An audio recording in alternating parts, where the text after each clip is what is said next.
사무엘상 4장에 보면 이스라엘하고 블레셋이라고 하는 나라가 전쟁을 하게 됩니다.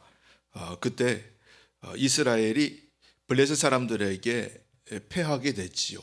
근데 단순하게 전쟁에서 패한 것만이 아니라 이런저런 복잡한 이야기들은 다 넘어가고 거기에서 그들이 언약궤, 이 법궤를, 하나님의 언약궤를 블레셋에게 뺏기게 됩니다.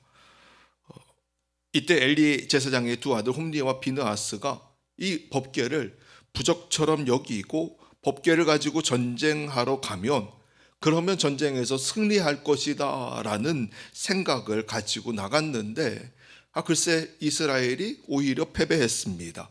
그리고 오히려 그 법궤를 빼앗기고 말았습니다. 이스라엘로부터 법궤를 빼앗은 블레셋이 자기들의 신전에 법궤를 전리품으로 바치게 되지요. 그런데 이 블레셋 곳곳에 재앙이 발생하게 됩니다. 후에 법궤가 기럇 여아림으로 옮겨져서 20년 동안 거기에 있게 됩니다. 그리고 20년이 지나고 다윗이 왕이 되었고, 다윗이 왕이 되었을 때 다윗이 법궤를 다윗 성으로, 예루살렘 다윗 성으로 다시 옮겨오려고 시도하게 됩니다. 법궤는요, 하나님께서 모세에게 지시하셔서 만든 겁니다. 길이는 약 1.2m, 너비는 한 60cm 정도 되는 직각형 박스 상자입니다. 조각목으로 만들어졌고요, 안팎을 금으로 입혔습니다. 법궤 안에는 만나가 들어가 있는 항아리, 아론의 쌍난 지팡이, 그리고 십계명 돌판이 들어 있습니다. 십계명 돌판 하나만 들어 있다라고 말하는 사람들도 있고, 이 세 가지가 다 들어 있다 말하기도 하지만 어쨌든 일반적으로는 십계명 돌판과 아론의 그 쌍난 지팡이와 또 만나가 들어 있는 항아리가 들어 있다라고 말하지요. 이 모두가 다 하나님의 은혜를 상징하는 겁니다. 법궤 안에 돌판이 들어 있어서 이 십계명 돌판으로 인해서 법궤를 언약궤, 법궤라고 부르는 것이죠. 이 언약궤 또는 법궤는 단순한 하나님이 명령하셔서 하나님이 주셔서 은혜로 주신 것들이다라고 끝나는 것이 아니라 하나님의 임재를 상징하기도 합니다. 하나님이 이스라엘 백성들과 함께 하신다는 것, 그들에게 말씀으로 함께 하시고 만나를 내려주심으로 함께 하시고 아론의 쌍난 지팡이로 하나님의 예배를 받으시는 가운데 함께 하신다는 것을 보여주는 상징이기도 하지요. 법궤를 볼 때마다 광야에서 함께 하신 하나님, 광야를 지나가게 하신 하나님, 그 하나님을 기억하고 잊지 않도록 이스라엘 중심에 언제나 그 법궤가 있었습니다. 그런데 그 법궤를 이스라엘 백성들이 블레셋에게 뺏긴 거예요. 법궤를 빼앗겼다라는 건 정말 이거 충격적인 일입니다. 물론 이런저런 여러 가지 재앙과 사건들로 인해서 법궤가 다시 이스라엘로 돌아오긴 했지만, 그러나 다시 이스라엘 중심으로 돌아오지 못한 채 기럇 여아림이라고 하는 땅에 처박혀서 그대로 20년 동안이나 있었습니다. 사울왕은 법궤를 다시 가져올 생각을 하지 않았어요. 왜 그랬을까요? 사울은 다름 아니라 영적으로 눈이 어두웠거든요. 영적으로 눈이 어두웠습니다. 법궤가 중요하다는 걸 알지 못했습니다. 그냥 그는 세상의 관점으로 모든 걸 판단했습니다. 예수님 말씀하세요. 거룩한 것을 개에게 주지 말며 너희 진주를 돼지 앞에 던지지 말라. 우리가 이 하나님의 언약궤가, 사울이 하나님의 언약궤가 얼마나 중요한지를 깨달았어야 되는데 그는 그걸 전혀 생각하지 않고요, 결국은 그냥 언약궤를 기럇 여아림에 방치해 둔 채 내버려 두게 되지요. 요한복음 12장에 보면 마리아가 순전한 나드 한 근, 향유 한 근을, 한 병을 가지고 예수님에게 찾아옵니다. 그리고 예수님 발에 붓게 됩니다. 이를 본 가룟 유다가 말합니다. 이 향유를 어찌하여 300데나리온에 팔아 그 가난한 자들에게 주지 아니하였느냐라고 말합니다. 영적으로 눈이 어두웠기에 가룟 유다는 그것을 돈으로 계산했던 것이고, 그것을 하나님께 부어드리는 선물이나 하나님 은혜에 대한 고백으로 보지 않았던 거예요. 영적으로 보는 눈이 어두웠던 사람은 정말 가치 있는 것이 무엇인지를 알지 못했던 것이죠. 다윗이 왕이 되고 난 이후에 기럇 여아림에 있는 이 법궤를 다윗성으로 다시 옮겨오려 합니다. 다윗이 이스라엘의 영적 회복을 위해 법궤를 옮겨오고 싶어 했습니다. 다윗이 하나님의 궤를 다윗성으로 옮겨오기 위해서 오늘 본문 말씀을 보면은 3만 명을 모으게 됩니다. 이스라엘 백성 3만 명을 모아요. 이거는 정말 이스라엘 백성 전국에서 많은 사람들을 끌어모았다라는 것을 의미합니다. 자, 그리고 하나님의 법궤를 옮겨오기로 결정하고 그 법궤를 수레에 싣게 됩니다. 3절 말씀을 같이 한번 보실까요? 3절입니다. 같이 한 번만 더 읽어봅시다. 시작. 그들이 하나님의 궤를 새 수레에 싣고 산에 있는 아비나답의 집에서 나오는데 아비나답의 아들 우사와 아요가 그 새 수레를 모니라. 아멘. 새 수레에 실었습니다. 아무래도 좀 잘 해보겠다라는 생각으로 헌수레가 아니라 한 번도 사용하지 않은 새 수레에다가 정성껏 만든 수레에다가 이 법궤를 실었습니다. 그런데요, 글쎄 예상하지 못했던 일들이 일어났습니다. 그 법궤를 싣고 가던 소들이 갑자기 날뛰기 시작하는 거예요. 그 법궤가 흔들립니다. 우사가 손으로 법궤를 붙잡았지요. 6절이죠. 그들이 나군의 타작마당에 이르러서는 소들이 뛰므로 우사가 손을 들어 하나님의 궤를 붙들었더니, 그런데 우사가 이게 수레에서 막 흔들려서 떨어지려고 하거나 부서지려고 하는 것 같아 보이니까 급한 마음에 우사가 손을 내밀어서 법궤가 흔들리지 않도록 딱 잡았는데 글쎄 이 법궤를 붙든 것으로 인해 우사가 죽게 됩니다. 7절 말씀이죠. 여호와 하나님이 우사가 잘못함으로 말미암아 진노하사 그를 그곳에서 치시니 그가 거기 하나님의 궤 곁에서 죽으니라. 우사는 다른 거 한 거 아닙니다. 하나님의 궤가 떨어질까 봐, 다른 마음 아니고 하나님의 궤가 떨어질까 봐 걱정되는 마음에 그 궤를 딱 붙잡은 건데 글쎄 하나님이 진노하셨어요. 그리고 우사가 거기에서 죽었습니다. 어떻게 죽었는지 모르겠지만 죽었어요. 여러분, 왜 이런 일이 일어납니까? 이해하기 어렵지 않나요? 다른 거 아니잖아요. 하나님의 법궤를 그게 떨어져서 부서지면 안 되잖아요. 그러니 하나님의 법궤를 붙잡은 것밖에 되지 않는데 왜 우사가 죽어야만 했을까? 어떻게 이런 일이 일어났는가 하는 거예요. 이해할 수 없는 일이 일어나게 됩니다. 왜 이런 일이 일어났나요? 이유는 다른 게 아니에요. 너무 급하게 서두르다가 그리고 인간적인 마음으로 하다가 중요한 것을 놓쳤기 때문입니다. 그것은 다름 아니라 법궤를 옮기는 것에 대한 하나님의 규정을 지키지 않았다는 거예요.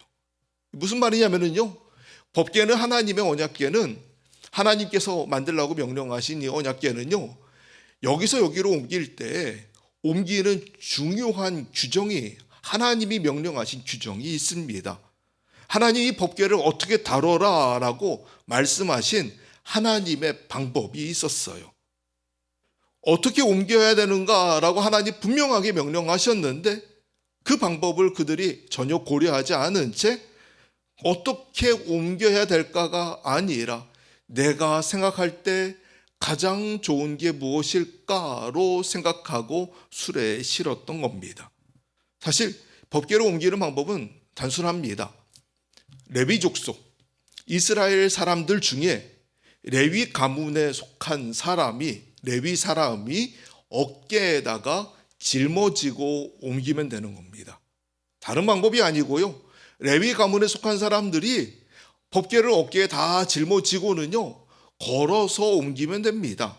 아주 단순한 방법입니다. 그러나 이것은 하나님이 명령하신 방법이지요. 법궤를 옮겨오려는 하는 목적은 참 좋았습니다. 그러나 하나님이 어떻게 법궤를 옮기라라고 명령하셨는지를 고민하지 않았고 하나님이 정하신 방법대로 한 것이 아니라 그들이 보기에 좋은 방법을 선택했다라는 것이 문제였지요. 우리가 예수님 믿지만 예수님 믿기 전에 삶의 방법들을 버리지 못할 때가 참 많습니다. 특히나 하나님 일을 하면서도 세상 방식을 따를 때가 참 많습니다. 예수 믿는 사람은 예수 믿기 전에 방식을 버려야 하고 세상의 방식을 버려야 하고 하나님의 방법을 익혀야 하는데 오늘 우리는 어떻게 살아가고 있습니까? 다윗은 하나님의 교회를 옮기고 싶었고 3만 명이나 동원해서 그것도 정성껏 만든 새 수레에 마음을 다하고 정성을 다한 수레에 이 법궤를 실었습니다. 네, 수레에 실으면은요 굉장히 시간이 단축됩니다. 노동력도 단축됩니다. 아무래도 여러분 이 나무 상자를 사람들이 어깨에 짊어지고 옮기는 것보다 그냥 수레에 싣고 덜덜덜덜 하고 가겠지만 그래도 수레에 싣고 가는 게 편하지 않겠습니까? 그리고 소가 걸어가는 게 빠르지 사람이 걸어가는 게 빠르겠습니까? 수레에 실어 옮기면 시간도 단축되고 편리하고 효율적입니다. 하지만 중요한 건 얼마나 효율적이냐가 아니라 하나님이 뭐라고 말씀하셨느냐, 이게 중요한 거였어요. 일하는 목적도 좋지만 일하는 방법도 좋아야 합니다. 동기도 좋아야 하지만 과정도 좋아야 합니다. 물론 결과물도 좋아야 하지만 과정이 좋아야 합니다. 여러분, 뭐로 가도 서울만 가면 된다라는 말이 있습니다. 제일 안 좋은 말입니다. 뭐로 가도 서울만 가면 된다? 아니요, 그렇지 않습니다. 그 말의 의미는 결과만 좋으면 된다라는 뜻인데요. 여러분, 인생은 그렇게 살면 안 됩니다. 결과만 좋으면 되는 게 아닙니다. 과정도 좋아야 합니다. 학생이 컨닝을 해서 자기가 컨닝을 해가지고 성적을 잘 받아서 장학금을 받았습니다. 자, 장학금을 받았어요. 와, 나는 장학금 받았어. 어떻게든 받았잖아. 장학금 받았으면 된 거지. 라고 얘기하면 그 학생은 정직한 학생입니까? 아니요, 그렇지 않습니다. 이건 과정이 잘못됐기에 그 결과를 전혀 인정받을 수 없는 것이죠. 어떻게 해서든 목적만 이루면 된다라고 하는 게 세상 사람들이 승리하는 생각이고 이 방식을 그리스도인들도 동일하게 생각할 때가 참 많습니다. 어떻게 해서든 법기만 옮겨놓으면 되는 거 아니야. 그냥 잘 옮겨놓는데 좀 정성껏 세수를 준비해서 사람들 많이 동원해가지고 노래 부르고 앞에서 연주하고 막 뛰면서 그러면서 축제해버리고 법궤로 옮기자라고 생각했던 게 다윗의 생각인데, 그런데 그것은 하나님 말씀과는 다른 거였죠. 어떻게 해서든 목적을 이루면 된다라는 생각은 하나님께서 기뻐하지 않으십니다. 하나님은요, 결과만 좀 보시는 것이 아니라 하나님의 말씀을 따라서 하나님 방식대로 행하여 하나님의 원하시는 과정으로 하나님이 원하시는 결과물을 내는 것까지도 하나님이 다 보고 계십니다.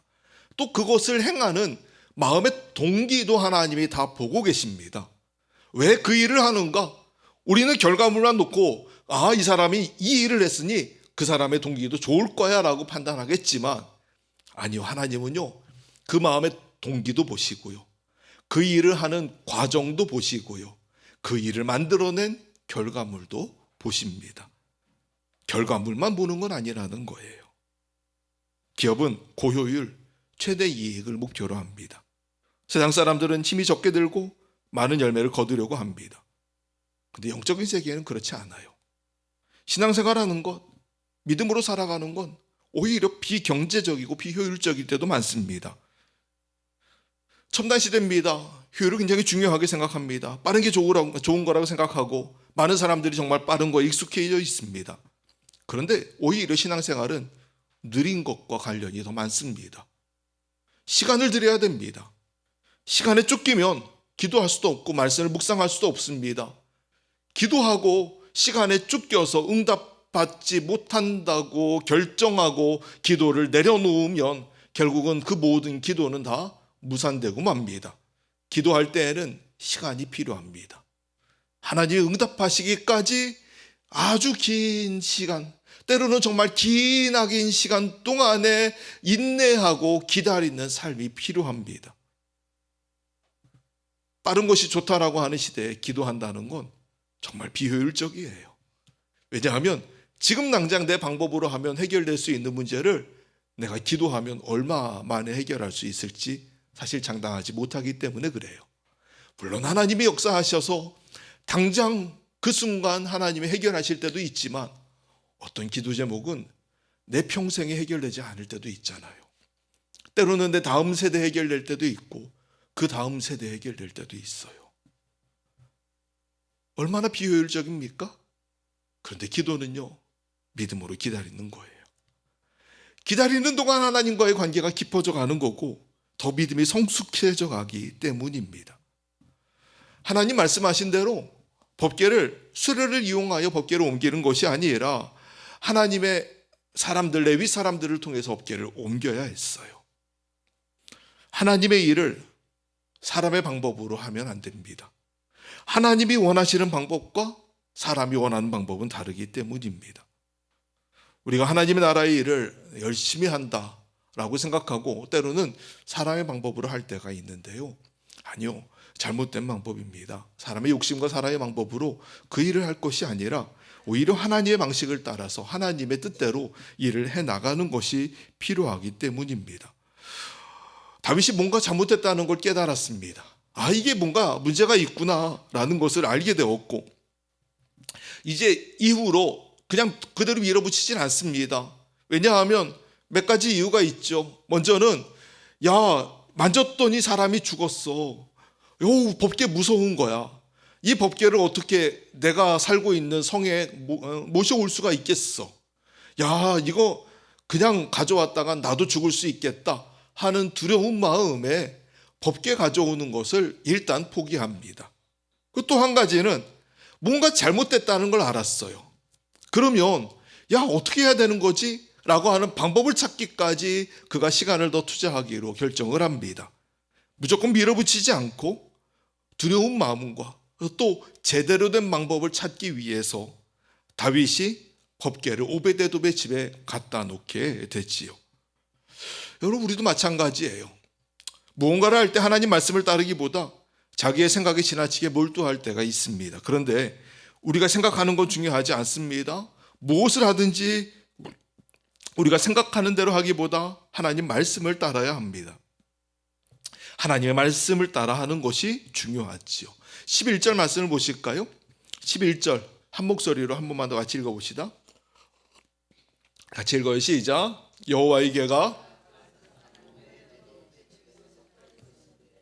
여호와께서 오베데돔과 그의 온 집에 복을 주시니라. 아멘.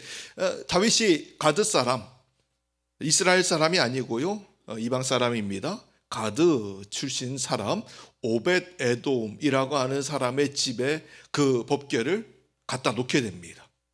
오벳에돔의 집에 3달이 있었어요. 3달 동안 있었어요. 그 머무는 동안 하나님이 오벳에돔과 그의 온 집에 뭘 주셨다고요? 복을 주셨대요. 하나님이 복을 주셨어요. 여러분, 이게 좀 다르지 않습니까? 우사는 만졌다가 죽었잖아요. 법궤를 잘못 다뤘기 때문에 우사는 죽었습니다. 법궤에 대한 좋지 않은 기억이 일어나니까 사람들이 다 법궤를 두려워한 겁니다. 법궤는 위험한 것으로 여겼지요. 근데 그 위험한 법궤가 오베데돔의 집에 가게 됩니다. 저 오베데돔 집에 들어갔으니 저 집 어떻게 이제 저주받는 거 아니야? 이제 망하는 거 아니야? 죽는 거 아니야? 사람들이 생각했는데 이게 웬일입니까? 글쎄 3달 동안 이 집이 복을 받는 거예요. 어떤 복을 받았는지 모르겠어요. 그러나 하나님이 그 집 가운데 복을 주셨어요. 오베데돔이 하나님의 법궤를 자기가 모셔오겠습니다라고 자원했을까? 한번 여러분 생각해 보세요. 자원했을까요?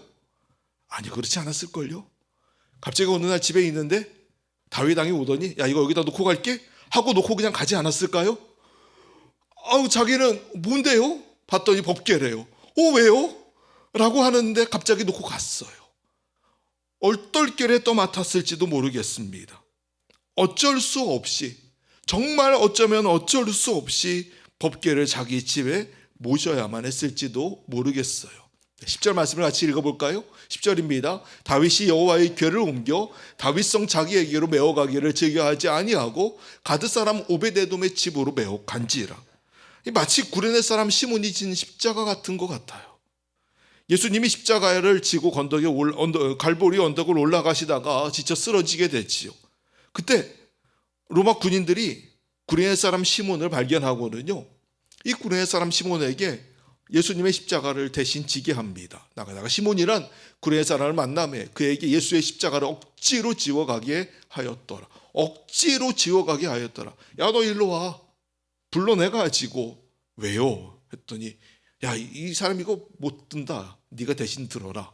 해서 오베데돔, 이 구레네 사람 시몬이 그냥 예루살렘 왔다가 갑자기 엉겹결에 예수님 십자가를 대신 지고 갈보리 언덕까지 올라가게 되었어요.